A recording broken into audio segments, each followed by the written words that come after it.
Hello everyone, আজকে তোমাদের সঙ্গে শেয়ার করছি একটা কলকা ডিজাইন। শুধুমাত্র ফটোগ্রাফির ক্ষেত্রেই যে ব্যাকগ্রাউন্ড প্রয়োজন সেটা কিন্তু নয়, ছবি আঁকার ক্ষেত্রেও কিন্তু ব্যাকগ্রাউন্ড ভীষণভাবে গুরুত্বপূর্ণ।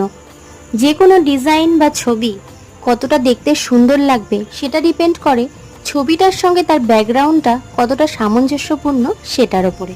এখানে যে কলকাটা করেছি সেটা করেছি আকাশি কালার দিয়ে, তার জন্য এর সঙ্গে একটা মানানসই ব্যাকগ্রাউন্ড ভীষণভাবে প্রয়োজন ছিল। সাধারণত ব্ল্যাক পেপারের ওপরে যে কলকাগুলো করা হয় সেগুলোর জন্য আলাদা করে কোনো ব্যাকগ্রাউন্ড তৈরি করার কোনো প্রয়োজন নেই। ব্ল্যাক পেপারের ওপরে হোয়াইট, অফ হোয়াইট অথবা ইয়েলো কালার দিয়ে আমরা কলকা ডিজাইন করতে পারি।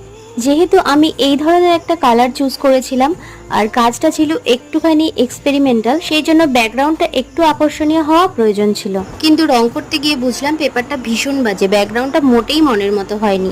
রাধে রাধে।